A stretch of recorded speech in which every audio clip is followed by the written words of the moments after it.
Remarrying with a kid in tow? A flawed one, at that. Today was the long-awaited elementary school entrance admission guidance. I wanted to watch over my child's proud moment with a serene heart, but I ran into my ex-husband, Noah. It felt like no time had passed in 9 years, as Noah casually struck up a conversation. "So, are you alone? Where's your husband? Could it be you remarried just to dump the kid on someone? You're being used, you poor thing. Or maybe you're infertile and just glad to have a kid, even if it's someone else's?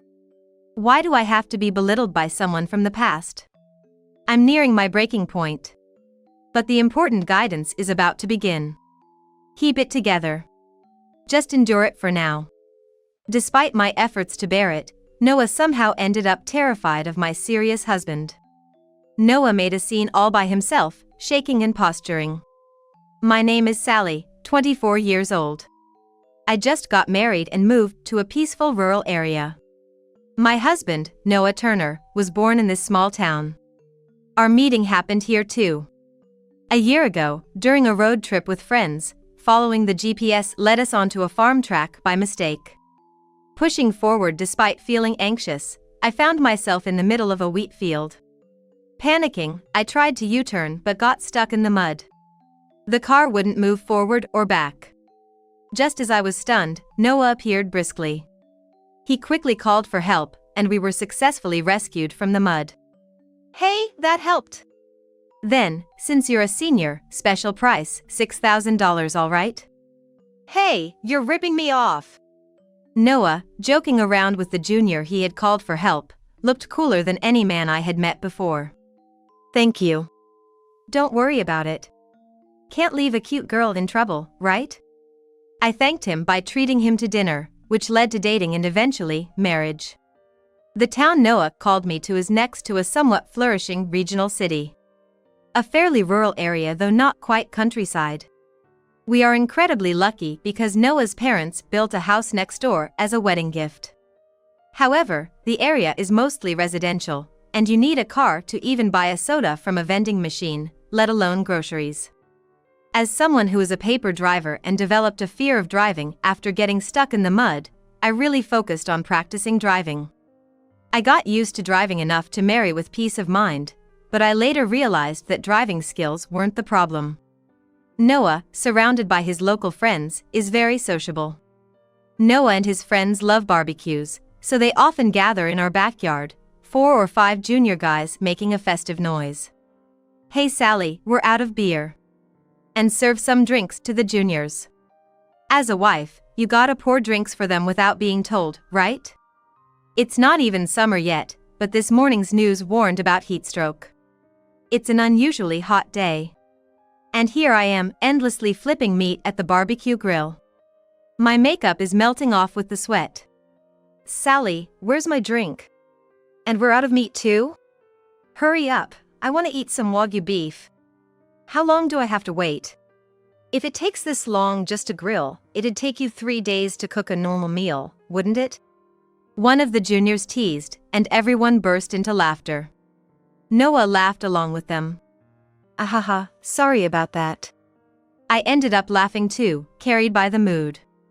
Sweat stings my eyes. Tears blur my vision, but they're hidden by the sweat so no one around notices. I keep smiling and working among almost strangers. I thought I was sociable and enjoyed socializing, but even so, hanging out with his friends is just exhausting.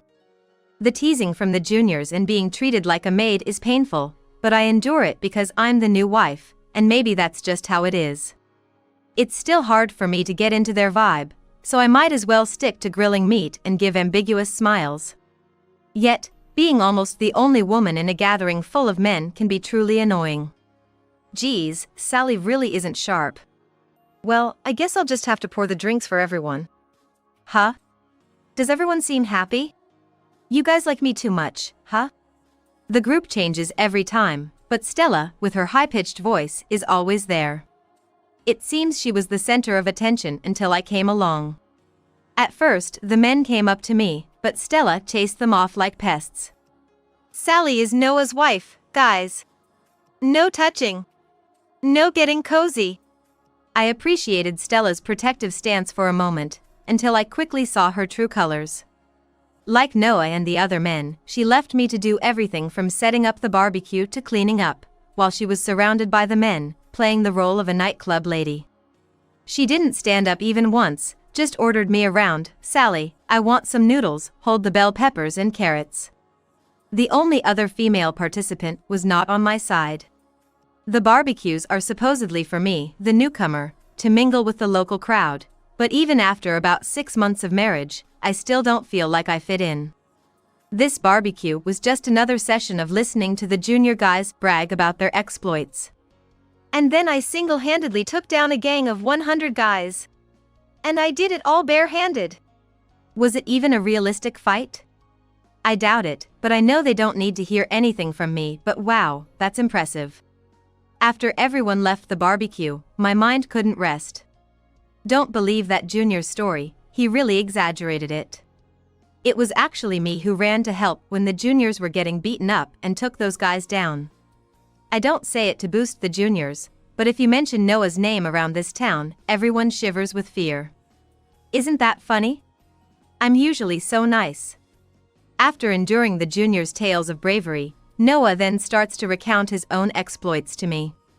Again, no responses are allowed except for "wow, that's amazing." Listening to their tales of bravery and dealing with Stella acting like a queen wears me out more than serving at the barbecue. And my troubles continue. As I clean up the barbecue alone in the yard, my mother-in-law from next door pops her head out. "It looked like you all were having fun today." "Ah, yeah. I couldn't really say I enjoyed it." She calmly advises me. "But you know, when are you gonna start a family? Barbecues are more fun with family, right? You've been married for 6 months now, you should plan it out. Sally, you're almost 25, right? If you don't have your first child soon, by the time you have your third, it'll be a late pregnancy. How about getting pregnant before Noah turns 27 in August?" "Ah, yes, but this is something that's out of our hands." I dodged the question, but my mother-in-law cheerfully responded. "Don't worry, honey. If you're 25, you can easily have kids. It'd be nice to have a girl first. Girls are easier to raise than a boy. The third one can be either. Sally, you're so pretty, I'm sure your kids will be adorable too." "Oh, I can't wait, hee hee." It doesn't seem like my mother-in-law means any harm. But, honestly, I've heard this talk so many times it's like a broken record. Just like Noah's and the juniors' tales of bravery, my mother-in-law also happily talks about her future grandchildren. It's been 2 years since I married Noah. Noah's younger friends have gotten married one by one and had kids, and the number of people at our gatherings has decreased, but the festive barbecues remain a constant. Yet, I haven't had any children. In other words, nothing has changed from 2 years ago. Only the attitudes of the people around me have completely changed. Noah and his friends use me more and more without restraint. My mother-in-law's comments have clearly become more pointed. "Noah's almost 30 now, and you're 27, right? It's not unusual to have a couple of kids by 27. Poor Noah. Why won't you make him a father? If it were up to me, I'd love to be a mother. But I haven't gotten pregnant even once in these 2 years. I wanted to get tested at the hospital and, if necessary, try fertility treatments, but my mother-in-law and husband strongly opposed it because of what people might think.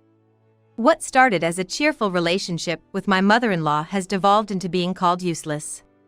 It's expected that I perfectly handle all the housework as Noah's wife, work part-time at a factory during weekdays, and entertain Noah's friends on weekends. I also help my in-laws with their business unpaid in the early morning or late evening, leaving me no time to rest. It's quite hard. No matter how hard I work, I'm considered useless if I don't have a child. If only I could have a child. Feeling cornered, I tried folk remedies and bought supplements and traditional medicines online that are supposed to be good for fertility. But nothing has worked. Of course, it hasn't. We barely do anything that could result in having kids. Fertility talk, kids talk, it's so annoying. It's such a turn-off. Despite being pressured by his parents, he seems unwilling to cooperate. It's impossible for a woman alone to get pregnant, but I was desperate not to miss the few chances we had. All those futile efforts became meaningless one day. "Let's get divorced," Noah suddenly said during an ordinary breakfast. "What? Why?" "Because you can't have kids." "What about my heir?" "We can keep trying together." That's when my mother-in-law chimed in. "Sally, do you know what the primary job of a wife is? It's to produce an heir." Yes, that's true. I looked down, and my mother-in-law spoke to me a bit more kindly. "It's okay, Sally." When I looked up, both my mother-in-law and Noah were smiling. "Don't worry, we already have an heir." I tilted my head, not understanding. Noah's smile twisted into a sneer.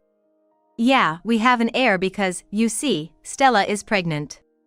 Unlike you, who couldn't manage it in 2 years, Stella succeeded on the first try. Yes, Stella is commendable." "So, what does this mean? Noah and Stella had an affair, and Stella got pregnant? So as his wife, I'm being discarded?" Although I understood, I neither cried nor got angry, I just zoned out. While the in-laws were thrilled about their first grandchild, they handed me $20,000 in cash, and I was kicked out of the house the next day. Surprisingly, Noah, my in-laws, and even Stella came to see me off. "I'll do my best to have a healthy baby. Sally, don't despair just because you're infertile. There's still good in life without kids, probably. Take care, bye-bye." Without watching me leave, my former in-laws and Noah, along with Stella, entered the house I had lived in until just yesterday. 9 years have passed since the day I was unilaterally divorced. I am now 37 years old. Today, I dressed more fashionably than usual, wearing a bright-colored suit and a flamboyant corsage at my chest. It's the elementary school entrance admission guidance. The schoolyard is adorned with colorful flowers, celebrating the start of the new students. Parents gathered in the gymnasium, eagerly awaiting the entrance of the new students. "Is that Sally?" I was enjoying the moment, digital camera in hand, but a voice from behind sent a chill down my spine. It was an inappropriate voice for such a joyful occasion. The voice's owner forced a look at my face. "Wow, it really is Sally. What are you doing here? Why are you at my school? Hey, don't ignore me." I reluctantly looked at the cheerful man. It was unmistakably my ex-husband, Noah. "No way, seriously, it's Sally." "Eh? Why are you at our school?" "Oh, I often get emails about suspicious people, but could it be Sally is one?" Wow, a suspicious person crashing the school? Next to Noah was Stella, looking unchanged even after 9 years. She was dressed in a flashy miniskirt suit that wouldn't be out of place in a nightclub, with her hair done up extravagantly. I didn't want to be associated with these people, fearing others might think I was like them. "I'm here because it's my child's entrance admission guidance." I simply stated this while facing third. "I get pregnant so easily, sorry about your infertility issues, Sally." Noah, finding it amusing, poked me with his finger and got annoyingly familiar. "Don't ignore me." "So, you're here alone? Where's your husband? Did you dump the kid on your new husband?" I get it, your husband's a loser, huh?" I was just here to watch my child's proud moment, yet why must I be demeaned by someone from the past? I felt like I was reaching my limit. But the important admission guidance was about to begin. Just endure it, just endure it. I had no choice but to hold on. Soon, the guidance began. When the new students entered, Noah and Stella started squealing like it was a pop concert. Surprisingly, they were quiet during the guidance. I thought they knew to behave, but I was appalled to see them bored, playing games on their phones. It's sad to see parents who should be role models acting like this. They weren't listening to the principals or the parents' representative speeches at all. "Whoa, got a rare item in the gacha. Look." We're not even friends, but Noah casually spoke to me.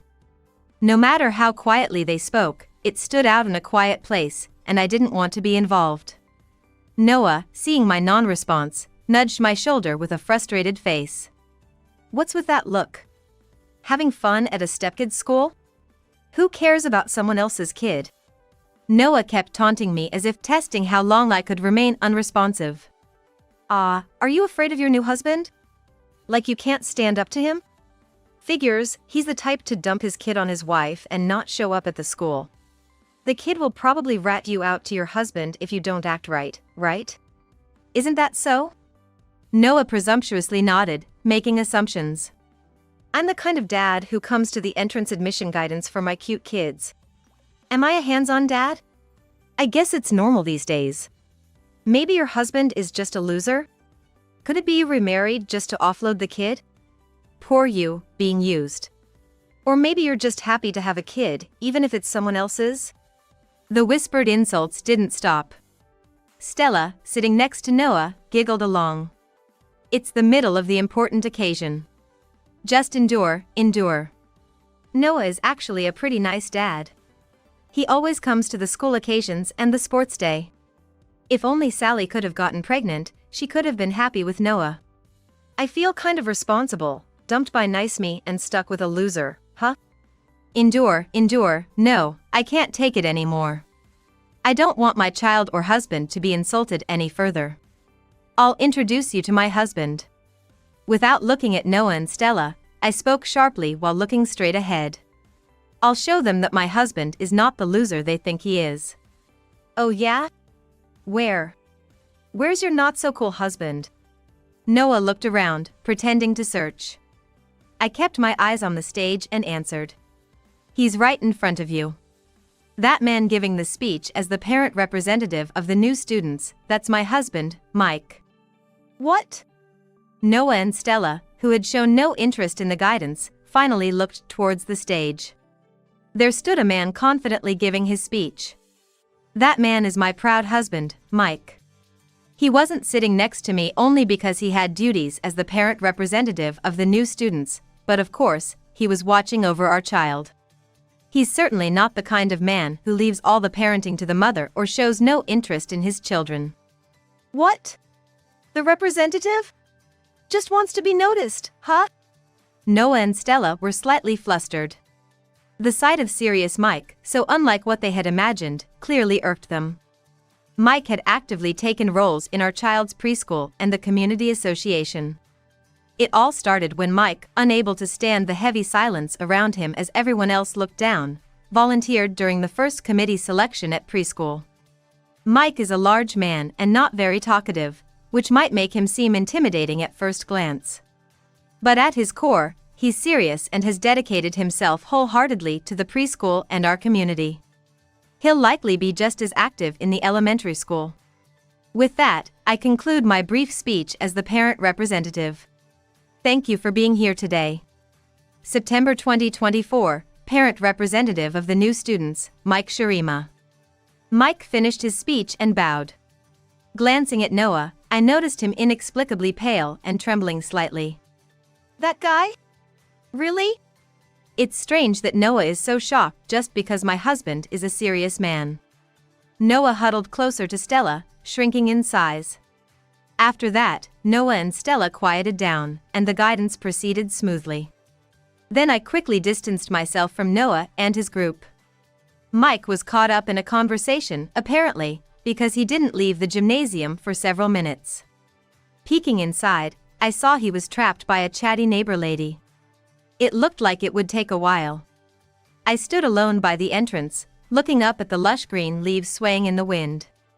Then, from a distance, Noah and Stella, who had been watching me, came over to hassle me again.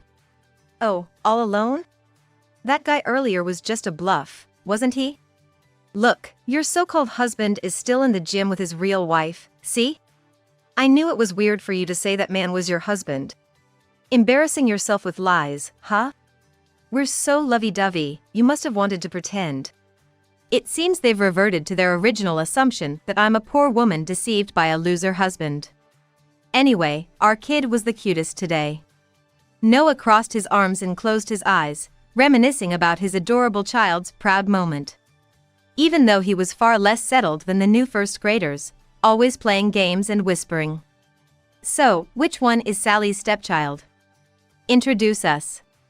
He's not a stepchild, he's my own child. You're infertile. You're infertile. You don't have to lie. Noah and Stella sneered with a grin. Just then, my son Harry ran up with an innocent smile.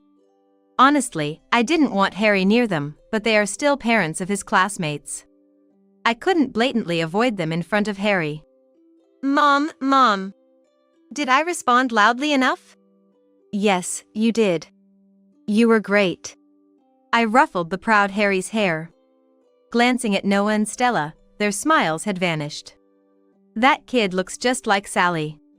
They probably imagined a stepchild who looked nothing like me. But Harry and I could almost be called identical. It's clear to anyone we are related. Yes, we do look alike. We are biological mother and son. What? But you were infertile. Even seeing Harry, they still clung to calling me infertile. It's like they know no other insult. After I divorced Noah, I remarried and got pregnant right away. I never could with Noah. I used to be upset about not getting pregnant, but not having a child with him turned out to be a blessing since it led to us parting ways. Now, I'm genuinely glad about it. Robbed of their ammunition to demean me, they glared at me, faces twisted as if chewing on bitter bugs. Chin pulled back, eyebrows knitted, they looked like they were chewing gum, fixing a tough stare at me. A perfect imitation of a delinquent's intimidation. I quickly prompted Harry to head back to the classroom. I never thought I'd be hassled like this as a parent in my early 40s, not just as a teenager. Nowadays, it's rare to see kids who blatantly look like troublemakers, and Yanks like Noah and Stella are practically an endangered species. What? So what are you saying? That it's Noah's fault, not yours? Just so you know, all 5 of our kids are Noah's, no lie. Huh? Stella suddenly snapped. From the start, it was clear that a reasonable conversation wasn't possible. Interacting with them is just a waste of time. However, as I tried to walk away ignoring them, Noah grabbed my shoulder. Getting cheeky, huh? I didn't want to be upset by Noah, whom I had cut ties with 9 years ago. As I tried to shake off his hand, it was suddenly engulfed in a shadow. When Noah turned around in confusion, there stood Mike, imposing and silent. Without a word, Mike gently removed Noah's hand from me. Yikes! Though Mike didn't twist his arm or anything, Noah couldn't stop trembling. On the other hand, Mike, even in a suit, looked intimidating just standing there, his muscles pronounced and his chest significantly broader than Noah's. Mike, a head taller, looked down at Noah. Is there a problem? Mike asked in a deep, rumbling voice. Is there a problem? Mike asked in a deep, rumbling voice. Huh? No, everything's fine. This has nothing to do with you, Mr. Shurima. Noah forced a smile and tried to ingratiate himself with Mike. Oh, Mr. Shurima from the next town over, right? I've always respected you. Despite stepping back, Noah tried to cozy up to Mike. It seemed Noah knew of Mike. Mike doesn't talk much about himself, but I've heard stories from others. He was robust even in his school days and was imposing without raising his voice or his hand, yet somehow feared. Being a loner probably also contributed to the respect he commanded.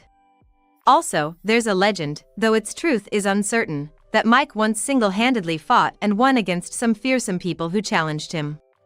Mike denies it, but people around seem to believe it's true. Noah, who lived in the neighboring town and is of the same age, had also heard the rumors about Mike. Sure, Noah used to brag, when people hear the name Noah, everyone in this town trembles, but his bravado seems to have vanished. Noah groveled obsequiously. Stella joined in, laughing sloppily and clinging to Mike's thick arm. Some men might enjoy such attention, but Mike looked distinctly displeased as he shook off Stella's hand. Don't touch my husband. I couldn't help but raise my voice. Noah and Stella froze, their eyes wide. In that moment, Mike walked over and put his arm around my shoulder. Noah must have suspected all along that Mike and I were truly married, but he was probably too scared to admit it. Tentatively, Noah spoke up. Sally, you're with Mr. Sharima? A confused Noah. I'm Mr. Sharima's wife. I stated clearly. Mike nodded deeply, finally making Noah lose color. That can't be true? It was the second time today that Noah exclaimed in disbelief. He now looked like a different person from the one who had been glaring at me earlier, his back hunched. It seems you were quite familiar with my wife. I'd like to join the conversation, please. No, that's okay. I heard you. It was about infertility, wasn't it? But isn't it a bit much to discuss such a delicate topic loudly, especially on such an important day for children? Noah shrank even more. Sweating profusely, Noah slowly backed away. I'm sorry. Without caring about his suit getting dirty, he knelt on the concrete covered in sand that had flown from the ground. I didn't know. I had no idea that Sally was, Mrs. Sharima was your wife. Mike stopped Noah as he almost slammed his head into the concrete. Touching his shoulder gently, Noah jumped again with a yelp. So you are Noah Turner. I've heard about you from Sally. I heard you treated her quite terribly back in the day. No, Mike helped Noah stand up, squatted to meet his eye level, and smiled slightly. But that's in the past. Now, as parents, let's both act in a way that won't shame our children. His deep, powerful voice filled the air. Noah could only manage a weak yes in response. With tears in his eyes, Noah's legs trembled like a poorly controlled puppet. Mike's eyes narrowed slightly without a smile. It's a promise. A simple reminder, yet it struck Noah like a bullet. He stumbled backward and fell on his behind. Noah, who had boasted of his past misdeeds, now cowered like a puppy in front of someone stronger. It was pitiful to realize he was just that kind of person. Mike, once known as a tough guy in the next town, had completely transformed into a good father, while Noah and Stella hadn't grown up since their school days. They had terrified themselves with the image of Mike's past, but does such a reputation still have the power to subdue people in this town? If it does, it's only within their narrow community. Noah and Stella, with their appearance and behavior, were just pitiful. Shall we go, Sally? Yes, let's. There's a parents' meeting after this. I glanced back at Noah and Stella, who were still sitting stunned. The parents' meeting was scheduled to select PTA officers. You'll be late for the parents' meeting. Seeing they might stay frozen there for an hour or two, I reminded them as fellow parents of classmates. For some reason, Mike shook his head. The PTA president just told me that Mr. Turner doesn't need to participate specially. We should be heading there soon. Although puzzled, I started walking as Mike nudged me forward. However, this remark somehow revived Noah. That's right. I'm special. He regained his confidence and began bragging to me joyfully. Yeah, I'm a big deal in this town. Mr. Sharima wouldn't know since he's from the next town, but I'm famous here, you know? I'm the only one exempt from the PTA. Mr. Turner doesn't have to bother with such tedious stuff, the teachers told me so. They're all scared of me, The elementary school near our home had a declining number of students and was merged last year with the school in Noah's area. I was apprehensive about entering Noah's territory, not realizing our children would be the same age. Noah seemed to suggest he held more power in this town than Mike. He must have been intimidated by Mike from the next town, but remembered this was his turf. Despite having cowered in the presence of Mike's past until just now, his quick switch was hard to follow. Do you really believe that? Mike sighed and held his head. You're not exempt from PTA duties because the teachers are scared of you and your wife. To be clear, it's because you've been excluded. Noah and Stella looked bewildered. They truly believed they were special. Mike seemed calm, but it was clear he was quite upset since he usually doesn't talk this much. Do you do the PTA work assigned to you? No, you don't. Instead, you just complain and disrupt the harmony. I've heard there was quite a fuss when it was your older child's, too. Noah fell silent. Come on, toughen up. Don't let Mr. Sharima beat you. Stella shook Noah, but his cheeks twitched nervously. Mike fixed his gaze sternly on Stella. And you, ma'am. Is the rumor true? That you've been neglecting your children and PTA duties, too busy flirting with fathers you like? Stella also fell silent. Looking down at them, Mike continued. Everyone agreed it would be best if you didn't get involved with the PTA, since you said you didn't want to bother with such annoying things. Normally, there would be complaints about unfairness, but no one objected at all. That just shows how much of a nuisance everyone thinks you are. Several parents around nodded in agreement. Parents with older children obviously knew about Noah's bad reputation. Noah's face turned red with anger. What? Don't make stuff up. I don't care if you're Mike from the next town, I won't let this slide. Noah shouted, spitting as he spoke. Do you know what happens if you make me angry? My guys will come running. I vividly remembered being frightened by such threats in the past. But I am not the same person who used to be scared of him. Your guys? You mean the younger guys you call? Yes. Seriously. Call them then. They come if you pay them, right? What? I hadn't realized it during our marriage, but thinking back, Noah was just a cash cow for those younger men. Noah's family is wealthy, and he spends money lavishly. I remember, he even handed over a wad of cash from his wallet to a junior who helped me when my car was stuck in the mud. At barbecues, there was all-you-can-drink beer and expensive Wagyu beef. Thinking about it, those juniors never showed up unless there was money or beer involved. And often they'd say, I'll do it for a special price, just tens of thousands of dollars. How much would they charge to take down Mike from the next town? Noah lost momentum and hung his head. It seemed he realized that his relationships were tied to money. Realizing I knew this, he suddenly seemed embarrassed. No, that's not it. If you think so, then call them without waving money around. Shut up. They won't come without money.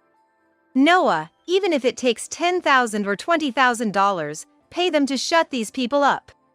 You have the money. Stella slapped Noah's back forcefully. Noah's confidence seemed to drain even more. Even Stella was telling him to use the power of money. It was unavoidable. Noah's tales of valor were probably false anyway. A pitiful figure, Noah had bought his influence with his parents' money and was delusional about his status. I am amazing. Noah muttered to himself in a tearful voice, cradling his head. Unable to bear the mocking glances from those around him, Noah started shuffling towards the school gate. He was so hunched over it looked like he couldn't see in front of him, trying to disappear like a ghost, but of course, he was completely visible. Should I say something more to him out of sympathy? No, it's just too pathetic. What? Noah? Where are you going? Going to get more funds from your mom? Stella, oblivious to the mood, screamed as she chased after Noah. Mike and I exchanged looks with other parents around us and shared a wry smile.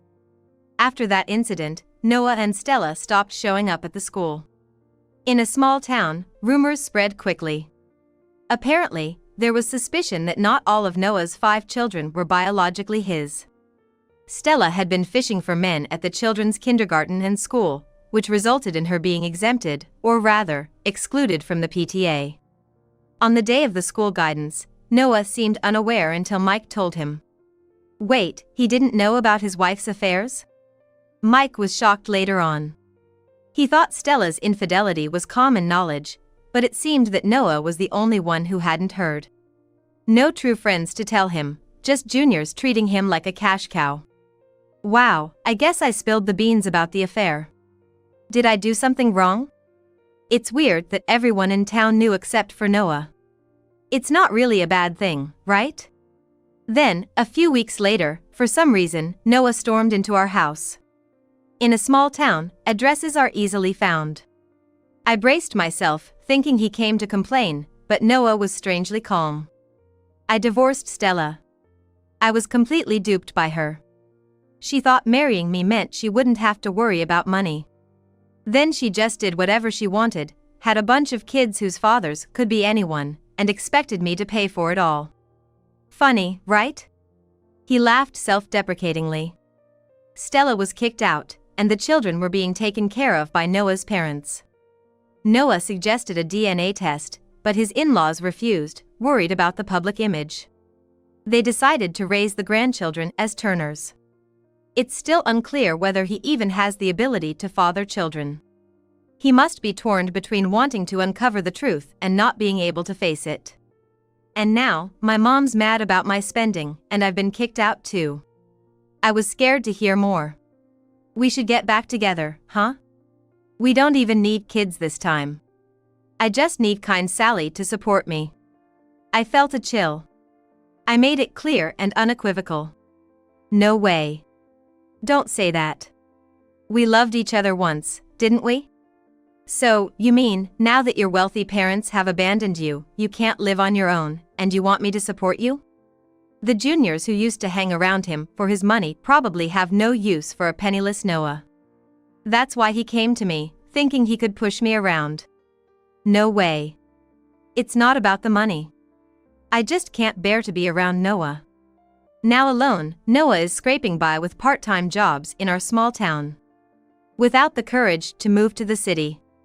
Also, Stella quickly caught a new man and was set to marry, but it turned out to be a marriage scam that left her broke. Over 40 and deep in debt. When will she realize she can no longer pick and choose men and play around as she used to? Her future, having lived dependent on men, is all too clear. Despite the persistent rumors about them, soon I won't have to hear them anymore. We've decided to move as a family. Leaving the area where Mike grew up might be sad, but it seems he too felt it was time to leave this town. Harry's class had only 18 students. With just 5 boys. Mom, the next elementary school has 4 classes. There are over 100 first graders. I could make 100 friends. Isn't that awesome? Harry is looking forward to the new environment. There will undoubtedly be strong personalities in the bigger town too. But I believe there will be even more wonderful encounters there.